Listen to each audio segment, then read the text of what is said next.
আসসালামু আলাইকুম। বীর ইনভেস্টর কনসালটেন্টের পক্ষ থেকে সকল বিনিয়োগকারীকে শুভেচ্ছা জানাচ্ছি। আমরা আপনাদের জন্য একটি গুরুত্বপূর্ণ সেক্টরের অ্যানালাইসিস করব। অবশ্যই আপনারা ভিডিওর শেষ পর্যন্ত দেখবেন। প্রথমেই যে সেক্টর নিয়ে আমরা কথা বলতে চাচ্ছি, সেই সেক্টরটা আসলে কেন কথা বলবো সেটা একটু লক্ষ্য করুন। গত বৃহস্পতিবার আমরা যে লেনদেন দেখেছি বাজারে কার্য দিবসে, তার মধ্যে সর্বোচ্চ টপে ছিল হচ্ছে ব্যাংক এবং তারপরেই ছিল টেলিকমিউনিকেশন সেক্টর।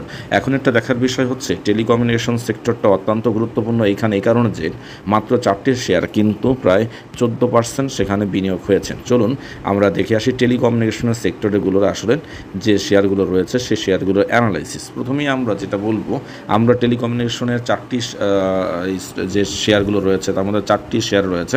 আমরা 4টি শেয়ারের মধ্যে 3টি শেয়ার নিয়ে একটু কথা বলতে চাচ্ছি। প্রথমে যদি আমরা দেখি বাংলাদেশ সাবমেরিন কেবল, এই সাবমেরিনের আপনারা যে বিষয়টি দেখবেন সেটা হচ্ছে এই শেয়ারটা আমরা যদি একটু লক্ষ্য করি তাহলে আমরা টেকনিক্যাল অ্যানালাইসিস করে আপনাদের দেখাই। সেটি হলো বাজার যেমন ভালো হয়েছে সেই শেয়ারও কিন্তু ভালো হয়ে উপরের দিকে উঠেছে, তারপরে সাইডওয়েতে ঘোরাফেরা করে নিচে নেমেছে। অর্থাৎ আপনারা যদি একটু লক্ষ্য করেন বাজারের ইন্ডেক্সের আপডেটের সাথে কিন্তু আমরা দেখতে পারি যে এইখানে শেয়ারেরও একটা আপডেটগুলো হয়েছে। আপনারা যদি লক্ষ্য করেন দেখা যাচ্ছে যে এই যে বাজারে এই শেয়ারটা আপনার 6 আগস্ট আপনার বৃদ্ধি পেয়েছে। 6 আগস্টের পরে 7 আগস্ট, তারপরে 8 আগস্ট, এভাবে আপনার দেখা যাচ্ছে যে 11 আগস্ট পর্যন্ত এই শেয়ারটা 148 টাকা লেভেল পর্যন্ত উঠেছিল। তারপরে কিন্তু আমরা যেটা দেখি 48 টাকার লেভেলে ওঠার পরে শেয়ারটা একটা বেশ কিছুদিন একই জায়গায়, অর্থাৎ আপনারা যদি লক্ষ্য করেন একই জায়গায় ঘোরাফেরা করেছে এবং এই ঘোরাফেরার শেষে বাজারটা নিচের দিকে নেমে আসে।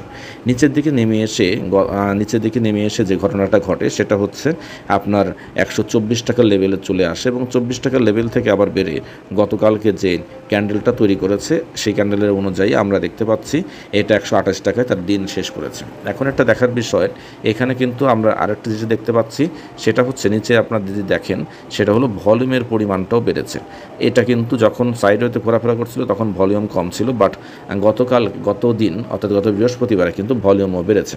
এখন এই শেয়ারটা কেমন হতে পারে? হ্যাঁ, আমরা যে কথাটা এর আগেও বলেছি সেটা হলো যে শেয়ারগুলো দাম বেড়েছিল কারেকশন হয়ে দাম কমেছে, আবারও সেই শেয়ারগুলো দাম বাড়তে পারে। এখনও সেটাই বলছি যে সেই শেয়ারগুলোর মধ্যে এই শেয়ারও হতে পারে। এখন হলে কতটুকু হবে, আবার আদৌ হবে কি না, সেক্ষেত্রে আপনাদের ক্ষেত্রে বলে রাখতে পারি সেটা হচ্ছে আপনাদের জন্য 148 বা 145 টাকা জোন হচ্ছে সবচেয়ে নিরাপদ জোন।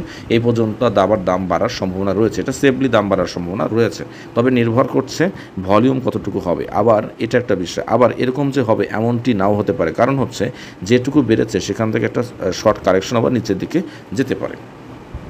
এরপরে আমরা যে শেয়ারটি নিয়ে কথা বলবো সেটি হচ্ছে রবি।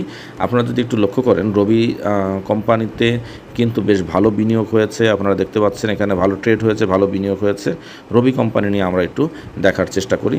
রবির মধ্যে আমরা এই কথা আগে থেকেই জানি যে রবি আপনার দেখা যাচ্ছে যে 22 টাকা বা 23 টাকা লেভেলে ছিল বা 22 টাকা লেভেলে ছিল, সেখান থেকে রবির কামব্যাক করে বাজারও ভালো হয়েছে, রবিও ভালো হয়ে কিন্তু আমরা যথারীতি দেখেছি এই শেয়ারটা একটা সময় 36 টাকার লেভেল বা 35 টাকার আপ হয়েছিল, অর্থাৎ আমরা যদি দেখার চেষ্টা করি 35 টাকা 90 পয়সা পর্যন্ত উঠেছিল এই শেয়ারটা। পরে এই শেয়ারটা ওঠার পরে একটা কারেকশন বা সাইডওয়েতে ঘোরাফেরা করলো 4-5 দিন, ঘোরাফেরার করে আবারও যথারীতি নিচে ডাউন টেন হয়েছে বেশ কয়েকদিন করার পরে এখন কিন্তু শেয়ারটা ভালো হওয়ার দিকে। এবং এখানেও যদি আপনারা লক্ষ্য করেন যেটা ভলিউমের মাত্রাটা কিন্তু অনেক বেশি, আপনার গতানুগতিকভাবে যদি আপনারা লক্ষ্য করেন যে ভলিউমের মাত্রাটা আপনার ঠিক যখন সাইডওয়েতে শেয়ারটা ঘোরাফেরা করছিল ঠিক তখন বাড়েনি, কিন্তু বাট ভলিউমের মাত্রাটা বেড়েছে এবং এই মাত্রাটা প্রায় যখন একদম একটানা হল্টের অবস্থা ছিল ঠিক সেই মাত্রার কাছাকাছি হয়েছে এবং এই শেয়ারে ভালো হয় যেহেতু ভলিউমের মাত্রাটা এখানে বেশ বেশি, তো এই শেয়ারটা ভালো হতে পারে। এখন ভালো হলে কতটুকু ভালো হতে পারে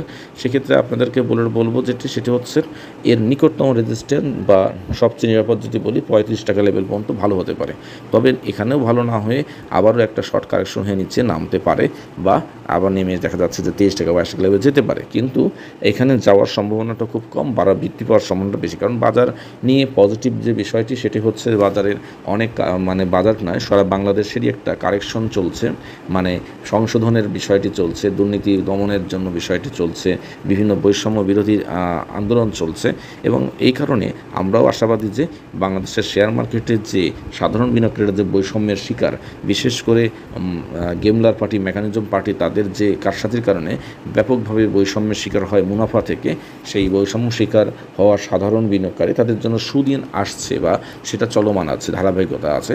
তো সে পরিপ্রেক্ষিতে আমরা বলতে পারি বাজার ভালো হতে পারে।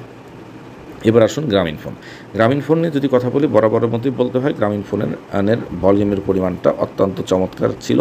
গত লাস্ট বৃহস্পতিবারের কাজ যদি বসে অত্যন্ত চমৎকার ভলিউম হয়ে এসেছে। এবার যদি আপনারা লক্ষ্য করেন সেটাও বাজার ভালো হয়েছে, তারপর ও ভালো হয়েছে, মাঝখানে কারেকশন হয়েছে, আবার কারেকশন হয়ে নিচে নেমেছে, তারপরে আবার বাজার বৃদ্ধি পাচ্ছে। এখন আপনার এই শেয়ারটা আমরা যদি লক্ষ্য করি, এই শেয়ারটা 250 টাকা লেভেল থেকে ভালো হয়ে একটা সময় উঠে সর্বোচ্চ যদি বলি 387 টাকা পর্যন্ত উঠেছিল। তারপর যথারীতি কারেকশন হয়ে শেয়ারটা কিন্তু এখন অবস্থান করছে 324 টাকা থেকে ব্যাক করে 346 টাকায় অবস্থান করছে। তাহলে আমরা আশা করতে পারি শেয়ারটাও সামনে ভালো হতে পারে। কারণ যে কথা, যদি শেয়ারের মার্কেটের যদি ভালো হয় তাহলে ভালো হবে, মানে কারেকশন হয়েছে আবার এটা ভালো হবে। এই ক্ষেত্রে আপনাদের জন্য নিরাপদ যে জায়গাটা হবে সেটা হচ্ছে 387 টাকা, এটা হচ্ছে নিরাপদ, বা 380 টাকা, এটা হবে আপনাদের জন্য নিরাপদ লেভেল। আমরা আপনাদেরকে জানানোর চেষ্টা করলাম যে কিভাবে টেলিকমিউনিকেশন সেক্টরের যে এত বিনিয়োগ হয়েছে এই সেক্টরের শেয়ারগুলো নিয়ে আমরা আলোচনা করলাম। এবার ডিএসসি এক্স ইন্ডেক্স নিয়ে আমরা একটু কথা বলি।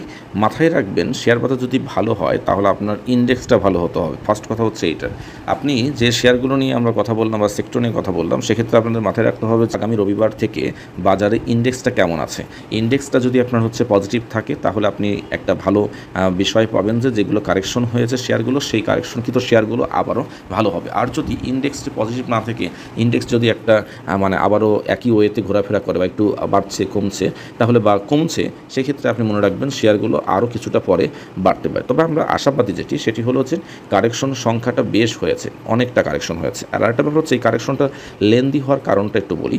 সেটা হলো একটানা প্রায় 1000 পয়েন্টের মতো বা 800 পয়েন্টের মতো শেয়ার বাজার ভালো হয়েছে। এই যে একটানা যে ভালো হয়েছে এবং এটা একটা বৃহৎ উঠেছে, সেই ক্ষেত্রে তার সাথে একটা শর্ট কারেকশন থাকবে এবং কিন্তু এই শর্ট কারেকশন কিন্তু যদি লক্ষ্য করুন সেটা কিন্তু প্রায় অর্ধেকের একটু বেশিও হয়নি। তার মানে কি? তার মানে শেয়ার বাজারটা স্ট্রং ধারায় সামনে এগিয়ে যাওয়ার অপেক্ষায়, কারণ অধিকাংশ শেয়ারই কিন্তু আসলে কম দামে রয়েছে। তো সেক্ষেত্রে আমরা বলে রাখতে পারি শেয়ার বাজার সামনে ভালো হতে পারে, মানে আগামী রবিবার থেকে আপনারা পজিটিভ দেখবেন। এক্ষেত্রেও যে কথাটা বলবো যে 3 দিন পজিটিভ থাকবে, তারপর কিছুটা কারেকশন হয়ে আবারও সামনে এগিয়ে যাবে, এইটাই হচ্ছে বিষয়।